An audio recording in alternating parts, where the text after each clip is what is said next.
இன்றைக்கான வீடியோவில் turbo bus tool use பண்ணி எப்படி ஆர்எஃப்ஐபி கம்ப்ளைண்ட் ஃபால்ட் ஃபைண்ட் பண்ணுறது அப்படிங்கிறத தான் இந்த வீடியோவில் பார்க்க போகிறோம்.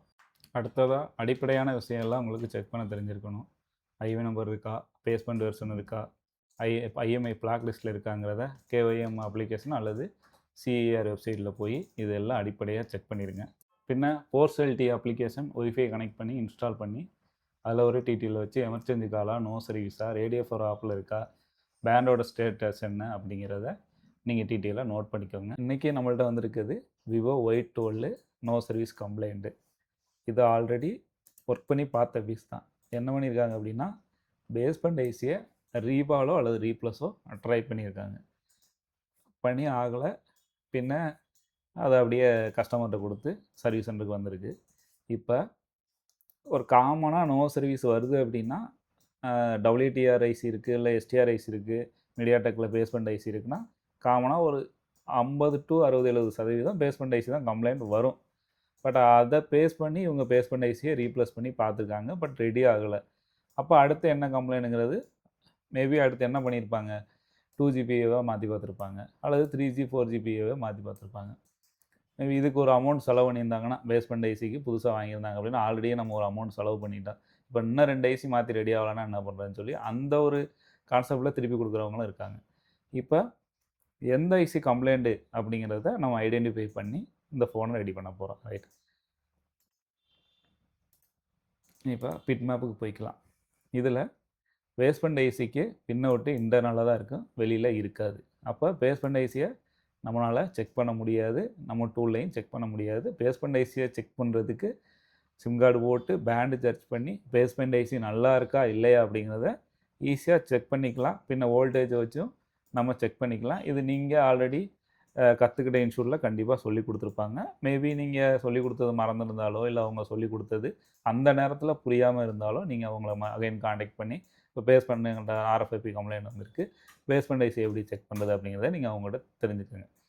இப்போ பேஸ்மெண்ட் ஐசி கம்ப்ளைண்ட் இல்லை, ஏன்னா ரீப்ளேஸ் பண்ணியாச்சு, ஆனாலும் ரெடி ஆகலை. இப்போ அடுத்தது 2 பவர் ஆம்பிளிஃபையர் தான் இருக்குது.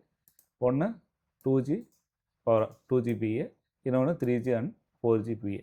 இப்போ இந்த 2ல் ஏதோ ஒன்று கம்ப்ளைண்ட் இருக்கணும். இப்போ இந்த 2ம் டிடெக்ட் ஆகிடுச்சு அப்படின்னா அடுத்தது நம்ம CPU பக்கம் போவோம். மேபி ட்ராப் டவுன் கேஸாக இருந்தால் CPU நம்ம செக் பண்ணி ரெடி பண்ணுவோம். இந்த கண்டிஷனில் CPU போக தேவையில்லை. ஏன் அப்படின்னா பேஸ்மெண்ட் ஐசி மட்டும்தான் பார்த்துருக்காங்க. மற்ற 2 ஐசி பார்த்ததுக்கான எந்த அறிகுறியும் தெரியல, அதாவது ரீப்ளேஸ் பண்ணியோ அந்த மாதிரி எதுவும் தெரியல, ஃப்ரெஷ்ஷாக தான் இருக்குது. இப்போ 2GBAல நான் செலக்ட் பண்ணுறேன். இங்கே வருங்க, இது 2GBA.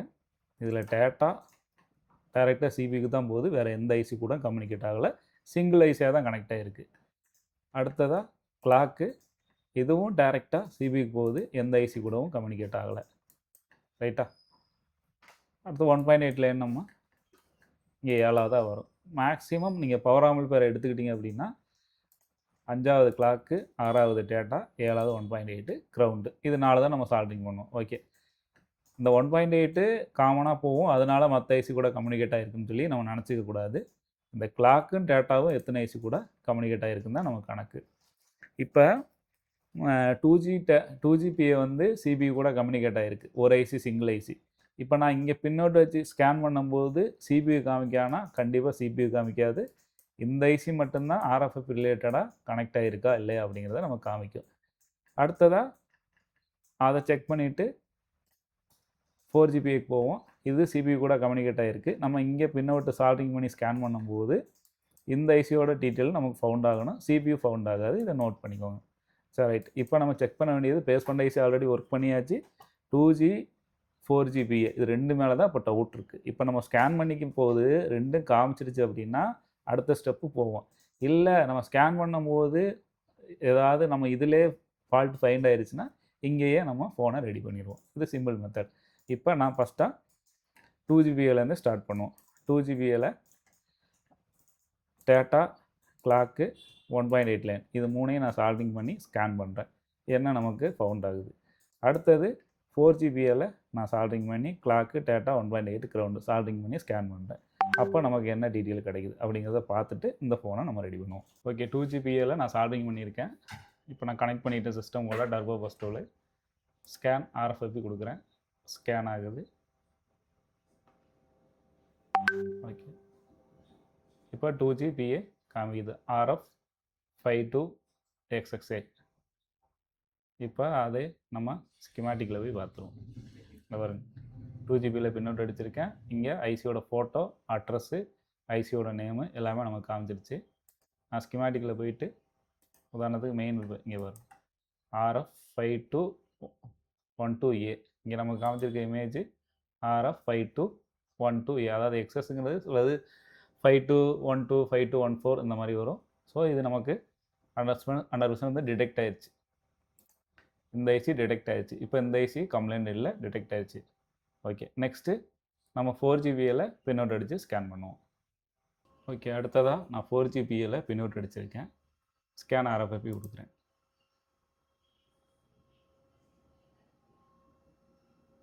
ஃபவுண்ட் ஆகலை. அகைன் கொடுக்குறேன். கரெக்டாக தான் பின் அவுட் அடிச்சிருக்கேன், அக்யூரேட்டாக எல்லாம் செக் பண்ணி. ஃபவுண்ட் ஆகலை. இப்போ நமக்கு கன்ஃபார்ம் ஆயிடுச்சு கம்ப்ளைண்ட் எங்கே இருக்காப்புல. இது கம்ப்ளைண்ட். ஓகே, இப்போ நம்ம இதை ரொம்ப ஈஸியாக எளிமையாக புரிஞ்சுக்கலாம். என்ன அப்படின்னா, பேஸ்மெண்ட் ஐசி ஆல்ரெடி ஒர்க் பண்ணியிருக்காங்க, சரியா? நானும் செக் பண்ணிட்டேன், பேஸ்மெண்ட் ஐசி கம்ப்ளைண்ட்டு கிடையாது. அடுத்து நமக்கு மீதம் இருக்கிறது வந்து இந்த 2 பவர் ஆம்பிளிஃபையர் தான், சரியா? இதில் நம்ம பின்னோட் அடித்து ஸ்கேன் பண்ணோம், இது டிடெக்ட் ஆயிடுச்சு, இது டிடெக்ட் ஆகலை. அப்போ கம்ப்ளைண்ட் எங்கே இருக்குது? இந்த 4GPA. ஜஸ்ட்டு இதை ரீப்ளேஸ் பண்ணால் போதும், ஃபோனு ரெடி ஆயிடும். இவ்வளோ தான் ஈஸியாக. நமக்கு ஆல்ரெடி அடிப்படையான விஷயம் தெரிஞ்சிருக்கணும், பேஸ்மெண்ட் ஐசி கம்ப்ளைண்ட் இருக்கா இல்லையாங்கிறது தெரிஞ்சிருக்கணும். இது தெரிஞ்சுட்டால் அடுத்து பவர் ஆம்பிளிஃபையர். இது நான் ஸ்டார்டிங்கில் ஒரு அடிப்படையான ஒரு ஃபோனை தான் போட்டிருக்கேன், Y12. இது ஓரளவு பேசிக்கான மாடல் தான். அடுத்தடுத்த வீடியோவில் 5G ஃபோனு, நல்ல ஃப்ளாக்ஷிப் ஐரண்ட் மாடல் ஃபோன் எல்லாமே நான் இது மாதிரி ப்ராக்டிக்கலாக வீடியோ போடுறேன். அப்போ இன்னும் கொஞ்சம் உங்களுக்கு எளிமையாக புரியும். இது ஒரு பேசிக்கான வீடியோ தான். ஸோ இப்போ பேஸ்மெண்ட் ஐசி எனக்கு செக் பண்ண தெரிஞ்சிருச்சு. மீதம் இருக்கிறது 2 ஐசி தான். 2 ஐசியும் நான் பின்னோட் அடித்து ஸ்கேன் பண்ணும்போது டிடெக்ட் ஆகிருக்கணும், ஆகலை. 2GBA டிடெக்ட் ஆகிருச்சு, நல்லா இருக்குது. 4GBA எனக்கு நான் கரெக்டாக பின்னோட் அடிச்சிருந்தாலும் கூட எனக்கு இங்கே டிடெக்ட் ஆகலை. அப்போ கன்ஃபார்ம் ஆயிடுச்சு 4GBA தான் கம்ப்ளைண்ட்னு. ஸோ இதோட மற்ற இதை ரிமூவ் பண்ணிவிட்டு புது ஐசி போட்டோம் அப்படின்னா இந்த ஃபோனு நெட்வொர்க் ரெடி ஆயிடும். இவ்வளோ தான், சிம்பிள்.